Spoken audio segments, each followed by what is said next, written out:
Price lord. യേശുവെ നന്ദി, യേശുവെ സ്തുതി, യേശുവെ മഹത്വം, യേശുവെ ആരാധന. ഹല്ലേലൂയ. ഇന്ന് സഹനത്തിൻ്റെ ക്ലാസ് 5-ാം ഭാഗം. കഴിഞ്ഞ 4 ക്ലാസ്സുകളും നമ്മളെല്ലാവരും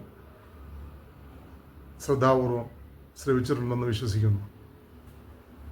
തുടർന്നുള്ള 5-ാം ഭാഗം നമുക്കിനി ധ്യാനിക്കാം. യാക്കോസ്ലിയുടെ ലേഖനം 5-ാം അധ്യായം 10 മുതലുള്ള വചനങ്ങൾ നമുക്ക് വായിക്കാം. സഹോദരരെ, കർത്താവിൻ്റെ നാമത്തിൽ സംസാരിച്ച പ്രവാചകന്മാരെ സഹനത്തിൻ്റെയും ക്ഷമയുടെയും മാതൃകയായി നിങ്ങൾ സ്വീകരിക്കുക. ഇതാ, പീഡ സഹിക്കുന്നവരെ ഭാഗ്യവാന്മാരായി നാം കരുതുന്നു. ജോബിൻ്റെ ദീർഘസഹനത്തെപ്പറ്റി നിങ്ങൾ കേട്ടിട്ടുണ്ടല്ലോ. കർത്താവ് അവസാനം ജോബിനോട് എന്തു ചെയ്തുവെന്നും ദൈവം എത്രമാത്രം ദയയും കാരുണ്യമുള്ളവനാണെന്നും നിങ്ങൾക്കറിയാമല്ലോ. നമുക്കതിനെക്കുറിച്ചൊന്ന് ധ്യാനിക്കാം. യാക്കോസ്ലിയ പറയുവാണ്, യേശുവിൻ്റെ നാമത്തിൽ, അതായത് കർത്താവായ യേശുവിൻ്റെ നാമത്തിൽ സംസാരിച്ച പ്രവാചകന്മാരെല്ലാം, പഴയ നിയമ പ്രവാചകന്മാരെല്ലാം വളരെയേറെ സഹിക്കുകയും ക്ഷമിക്കുകയും ചെയ്തതായിട്ടാണ് നമ്മളുടെ യാക്കോസ്ലിയ പറയുന്നത്. അവരുടെ മാതൃക നമ്മൾ സ്വീകരിക്കണമെന്നും പറയുന്നു. വിശുദ്ധ ജോബ്, വിശുദ്ധ അബ്രാഹം, ഇസ്ഹാക്ക്, യാക്കോബ്, തുടർന്നുള്ള ഔസേപ്പ്, കൂടാതെ മോശ, ഏലിയ പ്രവാചകൻ, മറ്റ് അനേകം പ്രവാചകന്മാർ ഇസ്രായേലിലുള്ള ഇവരെല്ലാവരും വളരെയേറെ സഹിച്ചും ക്ഷമിച്ചും അതോടൊപ്പം കർത്താവിനെ സ്നേഹിച്ചും ജീവിച്ചിരുന്നവരാണ്. അവരുടെ കൂടെ ഉണ്ടായിരുന്നവരെ അവർ സ്നേഹിച്ചിരുന്നു, നീതിമാന്മാരായി ജീവിച്ചിരുന്നു എന്നാണ് നമ്മൾ അവരെക്കുറിച്ച് മനസ്സിലാക്കേണ്ടത്. തുടർന്ന് യാക്കോസ്ലിയ പറയുന്നത് 11 പറയുവാണ്, 5-ാം അധ്യായം 11 പറയുവാണ്, ഇതാ പീഡ സഹിക്കുന്നവരെ ഭാഗ്യവാന്മാരായി നാം കരുതുന്നു. ജോബിൻ്റെ ദീർഘസഹനത്തെപ്പറ്റി നിങ്ങൾ കേട്ടിട്ടുണ്ടല്ലോ. അതിനെക്കുറിച്ച് നമുക്കൊന്ന് ചിന്തിക്കാം. ജോബിൻ്റെ പുസ്തകം 1-ാം അധ്യായം 20 മുതൽ 22 വരെയുള്ള വചനങ്ങൾ നമുക്കൊന്ന് വായിക്കാം. ജോബ് എഴുന്നേറ്റ് അങ്കി വലിച്ചു കീറി ശിരസ് മുണ്ഡനം ചെയ്തു, സാഷ്ടാംഗം വീണ് നമസ്കരിച്ചു. ജോബ് പറഞ്ഞു, അമ്മയുടെ ഉദരത്തിൽ നിന്ന് നഗ്നനായി ഞാൻ വന്നു, നഗ്നനായി തന്നെ ഞാൻ പിൻവാങ്ങും. കർത്താവ് തന്നു, കർത്താവ് എടുത്തു, കർത്താവിൻ്റെ നാമം മഹത്വപ്പെടട്ടെ. ഇതുകൊണ്ടൊന്നും ജോബ് പാപം ചെയ്യുകയോ ദൈവത്തെ പഴിക്കുകയോ ചെയ്തില്ല. ഇപ്പം ജോബിൻ്റെ ഇതിനു മുമ്പുള്ള ചരിത്രം നമുക്ക് പലർക്കും അറിയാം. വളരെയേറെ സമ്പന്നനായി ജീവിച്ചിരുന്ന മനുഷ്യനായിരുന്നു അദ്ദേഹം. ആ കാലയളവിൽ അബ്രഹാത്തിന് തൊട്ട് മുൻപുള്ള കാലയളവിലായിരുന്നു ജോബ് ജീവിച്ചിരുന്നതെന്നാണ് ചരിത്രകാരന്മാരും വേദശാസ്ത്ര പണ്ഡിതന്മാരും പറയുന്നു. അപ്പോൾ ഈ ജോബിനുണ്ടായിരുന്ന സമ്പത്ത് അക്കാലങ്ങളിൽ വേറെ ആർക്കും ഉണ്ടായിരുന്നില്ല താനും. കൂടാതെ അതോടൊപ്പം നീതിമാനായും ജീവിച്ചിരുന്ന വ്യക്തിയാണ് അദ്ദേഹം. അനേകം ഏർക്കാളകളും ഒട്ടകങ്ങളും കഴുതകളും കൂടാതെ ആടുമാടുകളും വളരെയേറെ ഭൂസ്വത്തുക്കളും എല്ലാം, കൃഷിയിടങ്ങളെല്ലാം അദ്ദേഹത്തിനുണ്ടായിരുന്നു, മക്കളും ഉണ്ടായിരുന്നു. ഇതെല്ലാം പിശാചിൻ്റെ നിർബന്ധ നിമിത്തം കർത്താവ് പിശാചിന് ജോബിനെ വിട്ടുകൊടുത്ത് പിശാച് ഇതെല്ലാം പല വ്യക്തികളിലൂടെ ഇത് കവർന്നെടുത്തുകൊണ്ട് പോയി. അപ്പോൾ ജോബ് ചെയ്ത കാര്യമാണ് നമ്മൾ കേട്ടത്. എഴുന്നേറ്റ് നിന്ന് അങ്കി വലിച്ചു കയറിക്കൊണ്ട് ശിരസ് മുണ്ഡനം ചെയ്തുകൊണ്ട് സാഷ്ടാംഗം പ്രണമിച്ചുകൊണ്ട് പറഞ്ഞു, അമ്മയുടെ ഉദരത്തിൽ നിന്ന് നഗ്നനായി ഞാൻ വന്നു, നഗ്നനായി തന്നെ ഞാൻ പിൻവാങ്ങും. കർത്താവ് തന്ന്, കർത്താവ് എടുത്ത്, കർത്താവിൻ്റെ നാമം വാഴ്ത്തപ്പെടട്ടെ എന്ന് ജോബ് പറയുകയാണ്. അത്രയേറെ സഹനങ്ങളുണ്ട്. കൂടാതെ ശരീരം മുഴുവനും വ്രണീതനായി, അസ്ഥിക്ക് അസ്ഥി തുളച്ച് മജ്ജ പുറത്ത് കാണത്തക്ക വിധത്തിലായി, അതിലും പുഴുവരിക്കാൻ തുടങ്ങി. അപ്പോഴും ആ പുഴുവിനെ കണ്ടുകൊണ്ട് അദ്ദേഹം പറയുകയാണ്, ഈ പുഴുവിൽ പോലും ഞാൻ ദൈവത്തിൻ്റെ മഹത്വം ദർശിക്കുന്നു എന്നാണ് പറഞ്ഞത്. നമ്മളും അങ്ങനെ ആകാൻ സാധിക്കുമോയെന്ന് കർത്താവിനോട് ചോദിച്ചു. നമ്മളൊന്ന് പ്രാർത്ഥിക്കുക, കർത്താവേ, ജോബിന് കിട്ടിയ പോലുള്ള സഹനം എനിക്ക് കിട്ടിയാൽ എനിക്ക് അങ്ങയോട് അങ്ങനെ പറയാൻ സാധിക്കുമോ ദൈവമേ എന്ന് പറഞ്ഞു. വളരെ ബുദ്ധിമുട്ടുള്ള കാര്യമാണ്. പറയാൻ എളുപ്പം കഴിയും, വചനം പ്രഘോഷിക്കാനൊക്കെ എളുപ്പം കഴിയും. പക്ഷേ ഇത് നമ്മുടെ അനുഭവത്തിലുണ്ടായി കഴിയുമ്പോൾ നമ്മൾ പലരും തളർന്നു പോവും, തകർന്നു പോവും. പക്ഷേ ജോബ് തളർന്നില്ല. അപ്പോഴും കർത്താവിനെ ഉദ്ഘോഷിക്കുകയാണ് ചെയ്തത്, കർത്താവിൻ്റെ നാമം മഹത്വപ്പെടുത്തുകയാണ് ചെയ്തത്. അതുകൊണ്ടാണ് അദ്ദേഹം നമുക്ക് മാതൃകയായിട്ട് മാറാൻ ഇടവന്നു. അതുകൊണ്ട് അദ്ദേഹത്തെ ദൈവം നീതിമാനെന്ന് വിളിക്കാൻ ഇടവന്നു. നമ്മൾ അദ്ദേഹത്തെ വിശുദ്ധ ജോബെന്ന് വിളിക്കുന്നു. Praise lord. അതാണ് നമുക്കിവിടെ അദ്ദേഹത്തെക്കുറിച്ചുള്ള ഒരു കൃപയുള്ള മനുഷ്യനായിട്ട് കാണാൻ സാധിക്കുന്നു. അത് ദൈവകൃപയാൽ മാത്രമേ അങ്ങനെയെല്ലാം പറയാൻ സാധിക്കുകയുള്ളൂ. ഇത്രയേറെ ബുദ്ധിമുട്ടുകളുണ്ടായിട്ടും അദ്ദേഹത്തിന് അങ്ങനെ പറയാൻ സാധിച്ചത്. നമുക്കും അതുപോലെ ആകാൻ വേണ്ടി പ്രാർത്ഥിക്കാം. കർത്താവ് ഇങ്ങനെയുള്ള ഒരു പ്രത്യേക ശക്തി, അത്യുന്നതൻ്റെ ശക്തി നമ്മളിൽ തന്നാൽ മാത്രമേ ഇങ്ങനെയുള്ളതായ പീഡകൾ വരുമ്പോൾ നമുക്ക് സഹിച്ച് നിൽക്കാൻ സാധിക്കുകയുള്ളൂ. Praise lord. ഹല്ലേലൂയ, ഹല്ലേലൂയ, ഹല്ലേലൂയ. തുടർന്ന് വായിക്കുകയാണ്. കർത്താവ് അവസാനം ജോബിനോട് എന്ത് ചെയ്തുവെന്നും ദൈവം എത്രമാത്രം ദയയും കാരുണ്യമുള്ളവനുമാണെന്നും നിങ്ങൾക്കറിയാമല്ലോ. ജോബിനോട് പിന്നെ ചെയ്തതെന്നാണ് നമ്മൾ ജോബിൻ്റെ പുസ്തകം 42-ാം അധ്യായം 10 മുതൽ 17 വരെ വായിക്കുമ്പോൾ ജോബിന് ഈ സഹനങ്ങൾക്കെല്ലാം ശേഷം ദൈവം കൊടുത്ത അനുഗ്രഹത്തെക്കുറിച്ച് അവിടെ പറയുന്നുണ്ട്. ജോബ് തൻ്റെ സ്നേഹിതന്മാർക്ക് വേണ്ടി പ്രാർത്ഥിച്ചപ്പോൾ ജോബിനുണ്ടായിരുന്ന ഐശ്വര്യം കർത്താവ് തിരികെ കൊടുത്തു. ദൈവം അത് ഇരട്ടിയായി കൊടുത്തു.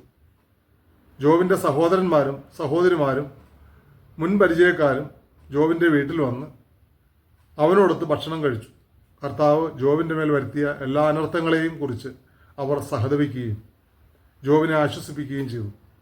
അവർ ഓരോരുത്തരും പണവും ഓരോ സ്വർണ്ണമോതിരവും അവന് സമ്മാനിച്ചു.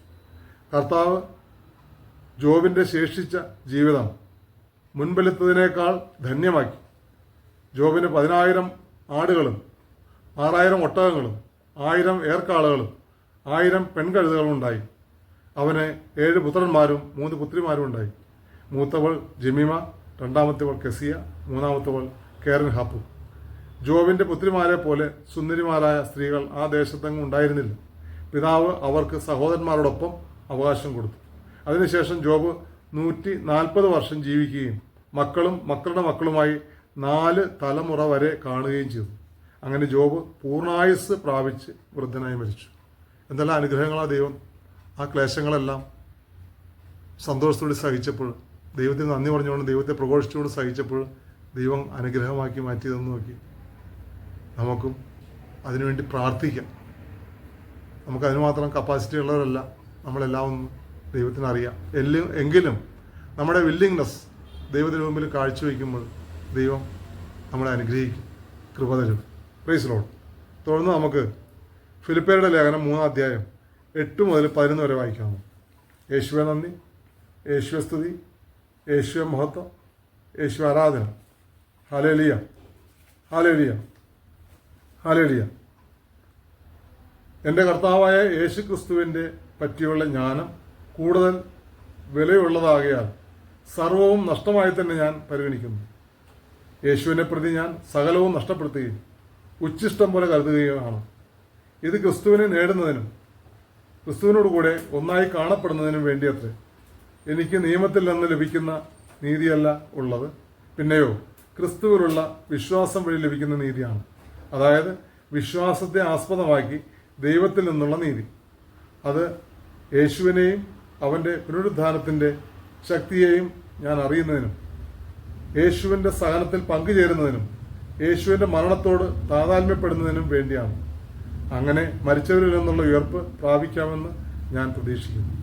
പൗലോസിയുടെ ജീവിതത്തിലുള്ള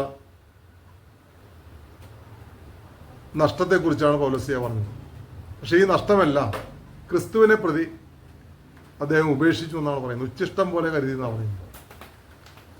നമുക്കങ്ങനെ നമുക്കുള്ളതായല്ല, ഈ ലോകത്തിൽ നിന്ന് നമ്മൾ നേടിയതല്ല ക്രിസ്തുവിനെ പ്രതി ഉച്ഛിഷ്ടം പോലെ കരുതാൻ നമുക്കാവുമോ എന്ന് നമ്മൾ പരിശോധിച്ച് നോക്കുക. അങ്ങനെ ഉണ്ടാകുന്നതാണ് പലപ്പോഴും സഹനത്തിന് കൂടുതൽ ശക്തി നമുക്ക് പ്രദാനം ചെയ്യുന്നു. ദൈവത്തെ പ്രതി, കർത്താവായ യേശുവിനെ പ്രതി സഹിക്കേണ്ടി വരുമ്പോൾ പല കാര്യങ്ങളും നമ്മളെ വിട്ടു പോകാൻ ഇടയുണ്ട്. ആ വിട്ടുപോകുന്നത് വഴി പലവിധ നഷ്ടങ്ങളും നമുക്കുണ്ടാവും. ഈ നഷ്ടങ്ങളെല്ലാം ക്രിസ്തുവിനെ പ്രതി നമ്മൾ ദൈവത്തിന് മുമ്പിൽ നീതീകരിക്കപ്പെടാൻ അത് ഉപകരണമാക്കി തീർക്കാൻ ശ്രമിക്കുകയാണ് വേണ്ടത്. കുറച്ച് ബുദ്ധിമുട്ടുള്ള കാര്യമാണോ? അതുകൊണ്ടാണ് പൗലോസ് ഇങ്ങനെ പറയുന്നത്. ഇത് ക്രിസ്തുവിനെ നേടുന്നതിനും ക്രിസ്തുവിനോട് കൂടെ ഒന്നായി കാണപ്പെടുന്നതിനും വേണ്ടി അത്രേ. എനിക്ക് നിയമത്തിൽ നിന്ന് ലഭിക്കുന്ന നീതിയല്ല ഉള്ളത്, പിന്നെയോ ക്രിസ്തുവിലുള്ള വിശ്വാസം വഴി ലഭിക്കുന്ന നീതിയാണോ? അപ്പോൾ ക്രിസ്തുവിലുള്ള വിശ്വാസം വഴി നമുക്ക് സഹനങ്ങളുണ്ടാവും, പല പീഡനങ്ങളുണ്ടാവും. അതുവഴി നമ്മൾ പലതും ഉപേക്ഷിക്കേണ്ടതായിട്ട് വരും ഈ സഹനത്തിന് വേണ്ടി. അങ്ങനെ ഉപേക്ഷിക്കുമ്പോഴാണ് നമ്മൾ ദൈവത്തിന് മുമ്പിൽ നീതീകരിക്കപ്പെടുന്നത്. Price lord. യേശുവെ നന്ദി, യേശുവെ സ്തുതി, യേശുവെ മഹത്വം.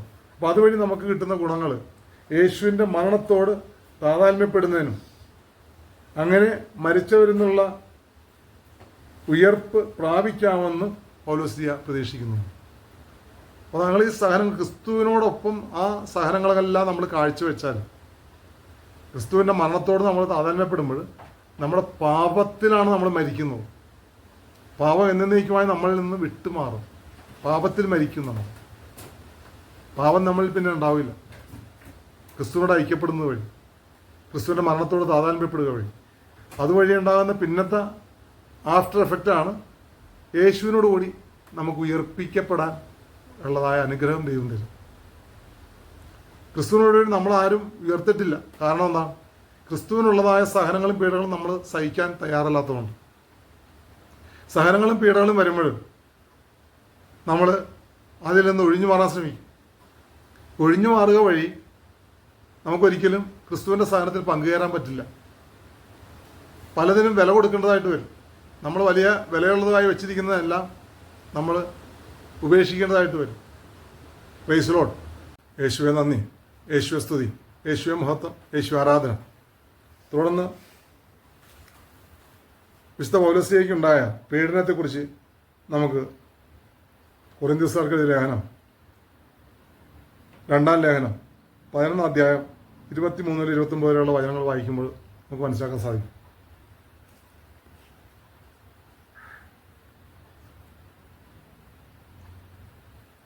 വളരെ കൂടുതൽ കാരാഗ്രഹവാസം അനുഭവിച്ചു.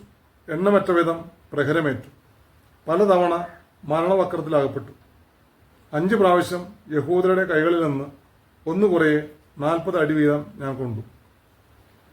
3 പ്രാവശ്യം വടികൊണ്ട് അടിക്കപ്പെട്ടു. ഒരിക്കൽ കല്ലെറിയപ്പെട്ടു. 3 പ്രാവശ്യം കപ്പൽ അപകടത്തിൽപ്പെട്ടു. ഒരു രാത്രിയും ഒരു പകലും കടലിൽ ഒഴുകി നടന്നു. തുടരെയുള്ള യാത്രകൾക്കിടയിൽ നദികളിൽ വെച്ചും കൊള്ളക്കാരിൽ നിന്നും സ്വന്തക്കാരിൽ നിന്നും വിജാതിയിൽ നിന്നും എനിക്ക് അപകടങ്ങളുണ്ടായി. നഗരത്തിൽ വെച്ചും വിജനപ്രദേശത്ത് വെച്ചും കടലിൽ വെച്ചും അപകടങ്ങളിൽ അകപ്പെട്ടു. വ്യാജ സഹോദരനിൽ നിന്നുള്ള അപകടങ്ങൾക്കും ഞാൻ അധീനരായി. കഠിനാധ്വാനത്തിലും വിഷമസന്ധികളിലും നിരവധി രാത്രികളിലും ജാഗരണത്തിലും വിശപ്പിലും ദാഹത്തിലും പലപ്പോഴും ഉപവാസത്തിലും തണുപ്പിലും നഗ്നതയിലും ഞാൻ ജീവിച്ചു. ഇവയ്ക്കെല്ലാം പുറമെ സകല സഭകളെയും കുറിച്ചുള്ള എൻ്റെ ഉത്കണ്ഠ അനുദിനം എന്നെ അലട്ടിക്കൊണ്ടുമിരിക്കുന്നു. അത് ആര് ബലഹീനനാകുമ്പോഴാണ് ഞാൻ ബലഹീനനാകാതിരിക്കുന്നത്? ആര് തെറ്റ് ചെയ്യുമ്പോഴാണ് എൻ്റെ ഹൃദയം കത്തിയെരിയാത്തത്? അപ്പോൾ പൗലോസ്ലീഹയുടെ സഹനത്തെക്കുറിച്ചാണ് ഈ കേട്ടത്. നമ്മൾ ഒരുപാട് പീഡനങ്ങൾ അദ്ദേഹം സഹിച്ചിട്ടുണ്ട്. കർത്താവായ യേശുവിനെ പല സഭകൾക്കും പങ്കുവച്ചു കൊടുക്കാൻ കപ്പൽ യാത്ര ചെയ്തപ്പോൾ, കൂടാതെ അവിടെയെല്ലാം ചെല്ലുമ്പോൾ അവിടെയുള്ളതായ വിജാതിയരിൽ നിന്നും യഹൂദരിൽ നിന്നല്ല ഒരുപാട് പീഡനങ്ങൾ സഹിക്കേണ്ടതായിട്ട് വന്നിട്ടുണ്ട്. അതെല്ലാമാണ് പൗലോസ്ലീഹ എടുത്തെടുത്ത് പറഞ്ഞത് നമ്മൾ കേട്ടത്. നമുക്കും കർത്താവിൻ്റെ സത്യസത്യമായ സുവിശേഷം പ്രഘോഷിക്കുമ്പോൾ പീഡനങ്ങളും ബുദ്ധിമുട്ടുകളും ഉണ്ടാവും. അതിനെക്കുറിച്ചുള്ള സൂചനയാണ് ഇങ്ങനെ പൗലോസ്ലീഹയും ജോബും എല്ലാം നമുക്ക് മുൻകൂട്ടിൽ കാണിച്ചു തന്നിരിക്കുന്നത്.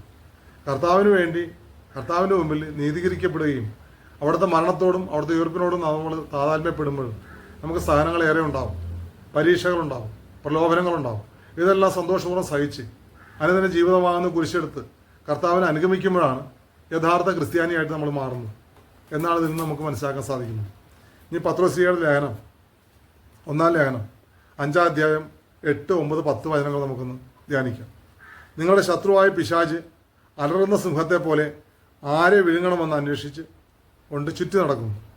വിശ്വാസത്തിൽ ഉറച്ചു നിന്നുകൊണ്ട് പിശാചിനെ എതിർക്കുവിൻ.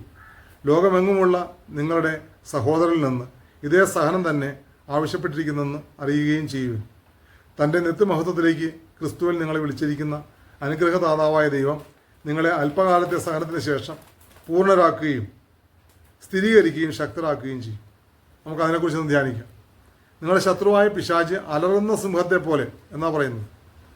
അലറുന്ന സിംഹത്തെ പോലെ എന്നാ പറഞ്ഞിരിക്കുന്നത്, സിംഹമല്ലത്. യഥാർത്ഥ സിംഹം ആരാണെന്ന് വെളിപാട് പുസ്തകം 5:5 പറയുന്നുണ്ട്.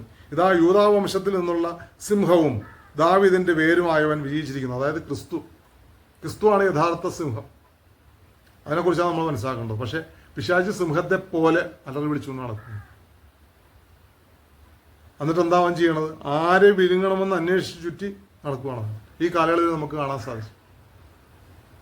തിന്മ ചെയ്യുന്നവരെ അവൻ പല വിധത്തിലും വേട്ടയാടിക്കൊണ്ടിരിക്കുകയാണ്. അവരെ തിന്മയ്ക്ക് പുറത്ത് തിന്മ ചെയ്യിച്ച് തിന്മയുടെ പലിശ ഗഡു പലിശയായിട്ട് അവൻ അവരിൽ നിന്ന് വാങ്ങിക്കൊണ്ട് വീണ്ടും വീണ്ടും തെറ്റ് ചെയ്യിച്ച് അവരെ നശിപ്പിക്കുകയും എന്നേക്കുമായി മറ്റുള്ളവരുടെ മുമ്പിൽ താറടിച്ച് കാണിക്കുകയും ചെയ്യും. അതോടുകൂടി അവൻ നിരാശനായി ദൈവത്തിൽ നിന്നും അകലും മനുഷ്യരിൽ നിന്നും അകലും ഒറ്റപ്പെട്ട് അപ്പോൾ നിരാശപ്പെടുത്തി അവനെ സ്വന്തമാക്കാൻ വേണ്ടി പിശാചിനെ സ്വന്തമാക്കാൻ വേണ്ടി ചെയ്യുന്ന ഒരു തന്ത്രമാണ് ഈ കാലയളവിൽ. കൂടാതെ ഒരു കാര്യം നമ്മൾ മനസ്സിലാക്കണം, കല്ലും നെല്ലും പതിരും എല്ലാം തിരിയുന്നൊരു സമയമാണ്. പിശാചിനെ ദൈവം അഴിച്ചുവിട്ടിരിക്കുകയാണ്. പിശാച് ഓടി നടന്ന് പലരെയും വിഴുങ്ങുന്നുണ്ട്, നമ്മുടെ കൺമുമ്പിൽ നമുക്ക് കാണാൻ സാധിക്കും. പക്ഷെ നമ്മളതിന് ഇടം കൊടുക്കരുത്. യഥാർത്ഥ ക്രിസ്ത്യാനിയായി ജീവിക്കുന്നവൻ പ്രലോഭനങ്ങളിലും സഹനങ്ങളിലും കർത്താവായ യേശുവിനെ വിളിച്ചപേക്ഷിച്ചിട്ടുണ്ട്. കർത്താവ് എന്നെ രക്ഷിക്കണമേ എന്നുള്ള പ്രാർത്ഥന മനസ്സിലും ഹൃദയത്തിലും ഉരുവിട്ടുകൊണ്ട് നിരന്തരം ജാഗരൂകതയോടെ ഇരിക്കുക. കർത്താവ് പറഞ്ഞിട്ടുണ്ട് ജാഗ്രതയോടെ ഇരിക്കുക. എപ്പോഴും ഇടപെടാതെ, ഭഗ്നാശരാകാതെ ഇടപെടാതെ പ്രാർത്ഥിക്കാൻ ലൂക്കാസ് സുവിശേഷം 18:1 പറയുന്നു. ഇടപെടാതെ പ്രാർത്ഥിച്ചുകൊണ്ടിരുന്നാൽ മാത്രമേ പിശാചിന്റെ കെണിയിൽ നിന്ന് നമ്മൾ രക്ഷപ്പെട്ട് ജീവിക്കാൻ പറ്റുള്ളൂ. അല്ലെങ്കിൽ നമ്മളെ അവൻ വിഴുങ്ങിക്കളയും, നമ്മളെ അവൻ ട്രാപ്പിലാക്കും. ആ കാലയളവാണത്.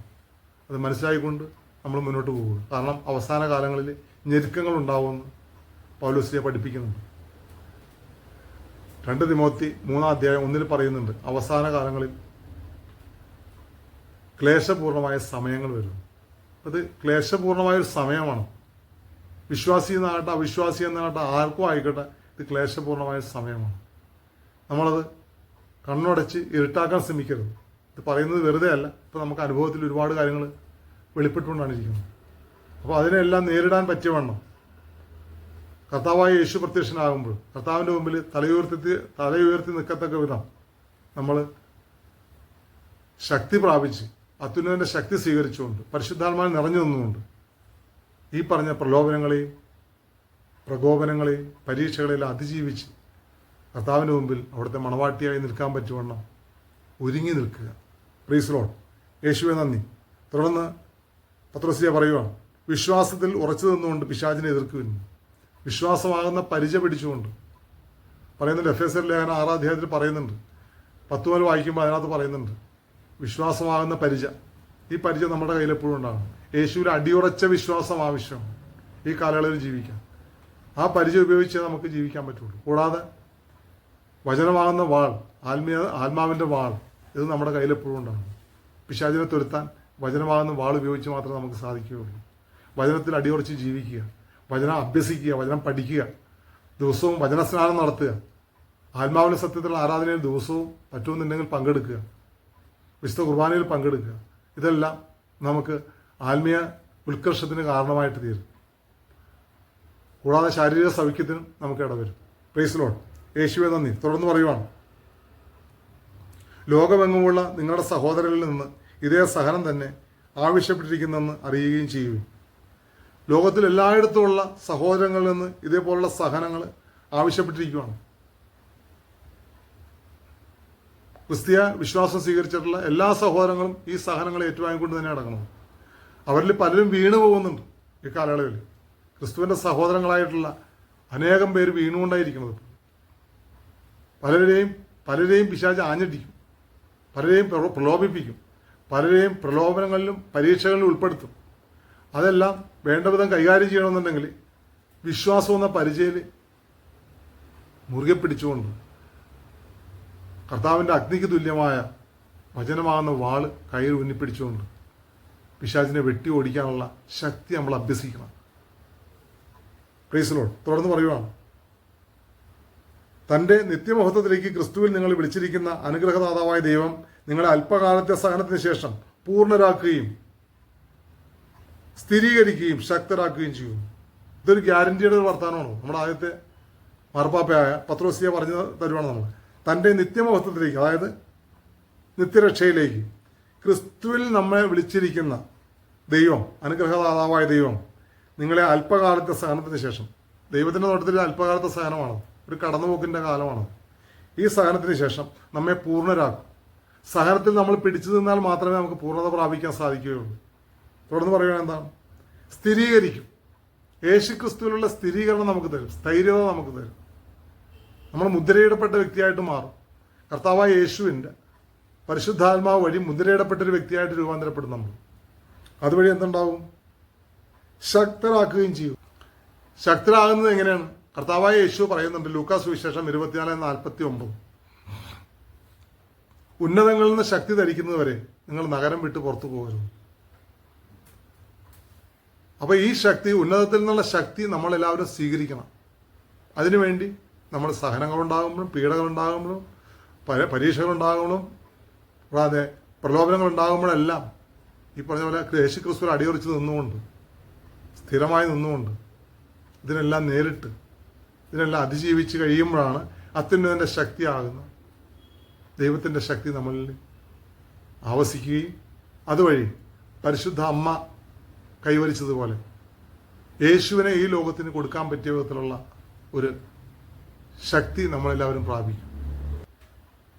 അപ്പോൾ നമ്മളിൽ പരിശുദ്ധാത്മാവും അത്യുന്നതൻ്റെ ശക്തിയും വന്നാൽ മാത്രമേ നമ്മളിൽ നിന്ന് പുറപ്പെടുന്ന യേശു ദൈവപുത്രനായിട്ട് നമ്മളിൽ നിന്ന് പുറപ്പെടുകയുള്ളൂ. അതുവഴി അനേകരും മാനസാന്തരത്തിലേക്ക് വരും. കർത്താവായ യേശുവിനെ മറ്റുള്ളവർക്ക് പങ്കുവെച്ചു കൊടുക്കണമെന്നുണ്ടെങ്കിലും നമ്മൾ ദൈവത്തിൻ്റെ പുത്രരായി മാറണമെന്നുണ്ടെങ്കിലും അത്യുന്നതൻ്റെ ശക്തിയും നമുക്ക് ആവശ്യമാണ്, പരിശുദ്ധാത്മാവും നമുക്ക് ആവശ്യമാണ്. അതുവഴിയേ ദൈവത്തിൻ്റെതായ കുരിശിൻ്റെ വഴി നമുക്ക് സഞ്ചരിക്കാനും നിത്യതയിൽ എത്തിച്ചേരാനും നമുക്ക് സാധിക്കുകയുള്ളൂ. അത്യുന്നതൻ്റെ ശക്തി സ്വീകരിക്കാത്ത ഒരുവനും നിത്യതയിൽ പ്രവേശിക്കാമെന്ന് കരുതണ്ട. അത് നമ്മൾ ഇവിടെ വെച്ച് തന്നെ പ്രാപിക്കണം. നമ്മൾ പരിശുദ്ധാത്മാവിനെ സ്വീകരിച്ചതിന് ശേഷം അത്യുന്നതൻ്റെ ശക്തി സ്വീകരിക്കാൻ പറ്റുള്ളൂ. നമ്മൾ അതുവഴി ദൈവരാജ്യത്തിലാകും. ഈ ലോകത്തിൽ വെച്ച് തന്നെ ഒന്നാം സ്വർഗത്തിലായിത്തീരും നമ്മൾ. അതിനുശേഷം ഈ ലോകം വിട്ട് മരണകവാടം കടന്നു കഴിയുമ്പോൾ നമ്മൾ പരദീസയിലേക്ക് ആയിത്തീരും. അതിനുശേഷം അന്ത്യവിധിക്ക് ശേഷമാണ് നമ്മൾ നിത്യസ്വർഗത്തിൽ എത്തിച്ചേരുന്നത്, പിതാവായ ദൈവത്തിൻ്റെ സന്നിധിയിലായിത്തീരുന്നത്. അതിനുവേണ്ടി നമ്മൾ ഇപ്പോൾ മുതൽ ഒരുങ്ങിയാൽ മാത്രമേ ഈ 3 സ്വർഗങ്ങളും നമുക്ക് പ്രാപിക്കാൻ സാധിക്കുകയുള്ളൂ. ഇവിടെ വെച്ച് തന്നെ നമ്മൾ വിശ്വാസത്തിൽ അടിയുറയ്ക്കുക. പ്രലോഭനങ്ങൾ ഉണ്ടാകുമ്പോൾ ചാഞ്ചാടരുത്. പരീക്ഷകൾ ഉണ്ടാകുമ്പോൾ പകച്ചു പോകരുത്. പ്രയാസങ്ങളും ബുദ്ധിമുട്ടുകളും കഷ്ടതകളും രോഗങ്ങളും ഉണ്ടാകുമ്പോൾ ദൈവത്തെ തള്ളിപ്പറയരുത്. എന്തു വന്നാലും ജോബ് പറഞ്ഞതുപോലെ ദൈവം തന്നു, ദൈവം എടുത്തു, ദൈവത്തിൻ്റെ നാമം മഹത്വപ്പെട്ടെന്ന് പറയാനുള്ള ശക്തിയും ധൈര്യവും നമുക്കുണ്ടാകണം. യേശുവെ നന്ദി, യേശുവെ സ്തുതി. തുടർന്ന് യാക്കോസ്ലിയുടെ ലേഖനം 4-ാം അധ്യായം 7-8 വചനങ്ങൾ നമുക്ക് ധ്യാനിക്കാം. ആകയാൽ ദൈവത്തിന് വിധേയരാകുവിൻ, പിശാചിനെ ചെറുത്തു നിൽക്കുവിൻ. അപ്പോൾ പിശാച് നിങ്ങളിൽ നിന്ന് ഓടി അകന്നുകൊള്ളും. ദൈവത്തോട് ചേർന്ന് നിൽക്കുവിൻ, ദൈവം നിങ്ങളോടും ചേർന്ന് നിൽക്കും. ഇതിനെക്കുറിച്ച് നമുക്കൊന്ന് ചിന്തിക്കാം.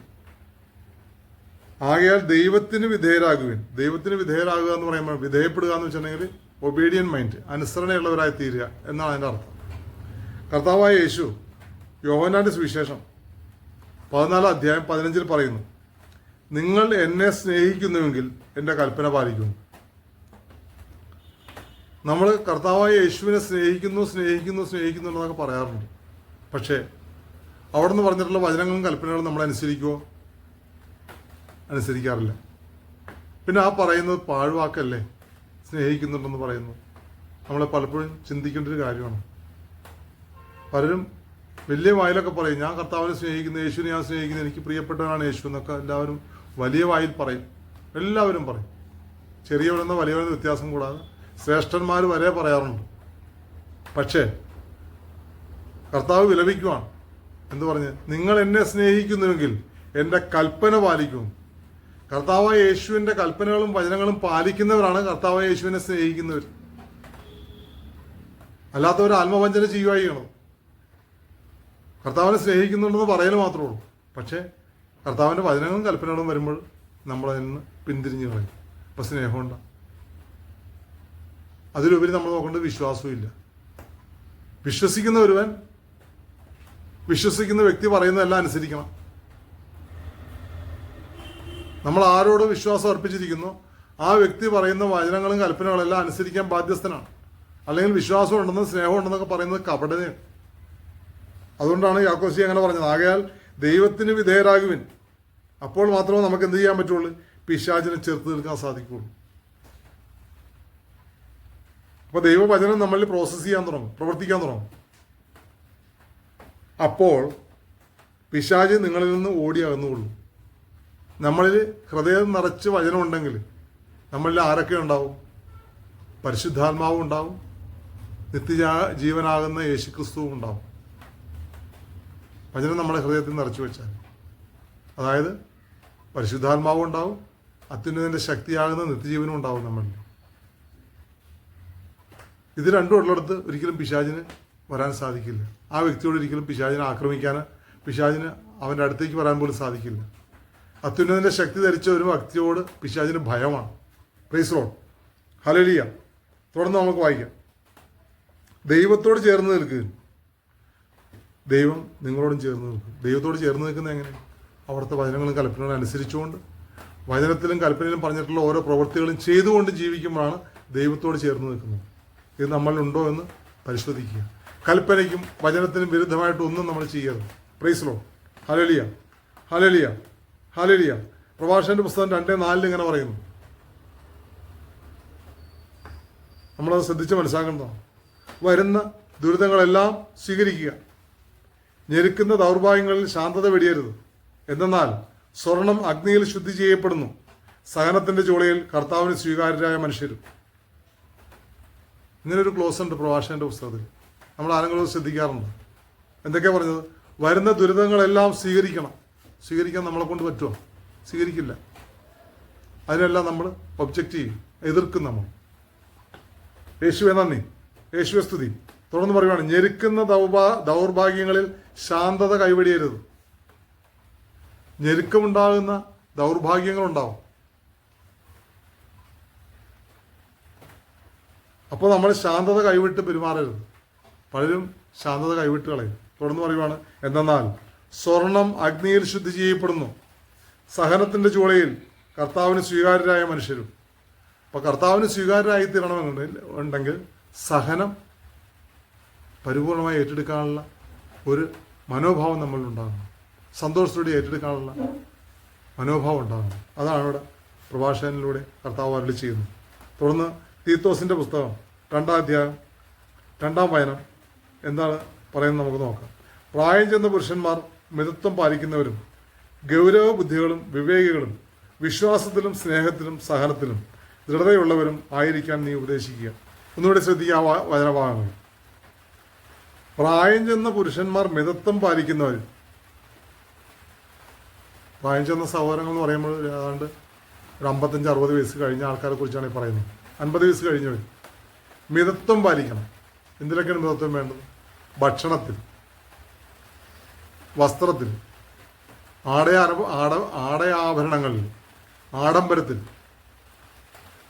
ധന വിനിയോഗത്തിൽ, ഇങ്ങനെയുള്ള കാര്യത്തിലെല്ലാം മിതത്വം പാലിക്കുന്നവരായിരിക്കുമെന്നാണ് പൗലോസ്ലിയ തീത്തോസ് വഴി പ്രായം ചെന്ന പുരുഷന്മാരെ ഉപദേശിക്കുന്നു.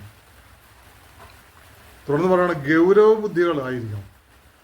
എല്ലാ കാര്യങ്ങളും ഗൗരവത്തോടെ തന്നെ കൈകാര്യം ചെയ്യുന്നവരായിരിക്കണം. നിസ്സാരമായിട്ട് ഒന്നിനെയും തള്ളിക്കളയരുത്. പ്രായമായ മനുഷ്യർക്കൊരു സ്വഭാവമുണ്ട്. നിസ്സാരമായ കാര്യങ്ങളാണ്, ഇതെന്ത് കാര്യം, ഇതിലൊന്നും വലിയ കാര്യമില്ല, അതൊക്കെ തള്ളിക്കളയുന്നത്. പക്ഷേ ആ നിസ്സാര കാര്യം ഒരു തീപ്പൊരി പോലെയാണ്. അതിൻ്റെ കാര്യം, നിസ്സാര കാര്യം തീപ്പൊരിയാണ്. ഈ തീപ്പൊരി മതി ഒരു രാജ്യം മുഴുവനും കത്തിച്ചു കളയാൻ. അതുകൊണ്ട് നിസ്സാര കാര്യമാണെങ്കിൽ പോലും തള്ളിക്കളയരുത് എൻ്റെ സഹോദരങ്ങളെ, നമ്മൾ പ്രത്യേകം ശ്രദ്ധിക്കണം. പിന്നെ പറയുവാണ്,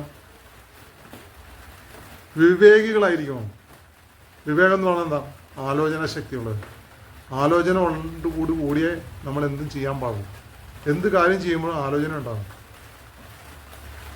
പെട്ടെന്ന് എടുത്തിയാടി ഒരു കാര്യത്തിന് മറുപടി പറയുകയോ പ്രവൃത്തി ചെയ്യുകയോ ചെയ്യരുത്. സാവകാശം വേണം എല്ലാ കാര്യങ്ങളും ചെയ്യും. അതാണ് അങ്ങനെ പറഞ്ഞിരിക്കുന്നത്. വിശ്വാസത്തിലും സ്നേഹത്തിലും സഹനത്തിലും ദൃഢതയുള്ളവരായിരിക്കണം. വിശ്വാസത്തിൽ ദൃഢത ഉണ്ടാകണം.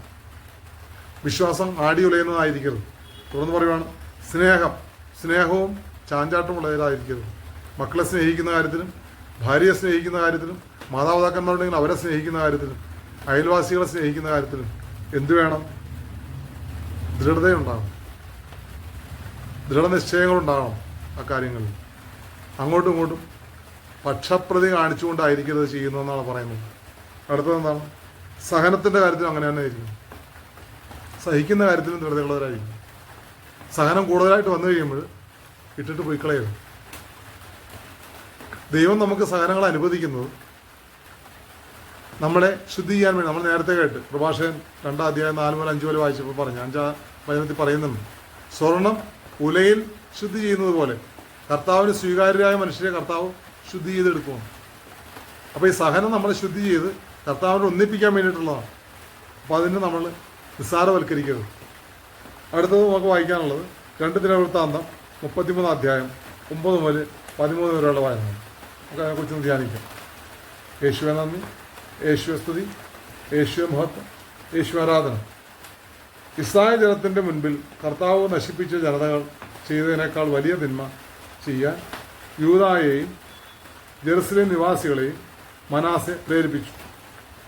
കർത്താവ് മനാസയോടും ജനത്തോടും സംസാരിച്ചു, പക്ഷേ അവർ വകവച്ചില്ല. അതിനാൽ കർത്താവ് അസീറിയ രാജാവിൻ്റെ സേനാധിപന്മാരെ അവർക്കെതിരെ അയച്ചു. അവർ മനാസയെ കൊളുത്തിട്ട് പിടിച്ച് ഓട്ടുചങ്ങലകളാൽ ബന്ധിച്ച് ബാബിലോണിലേക്ക് കൊണ്ടുപോയി.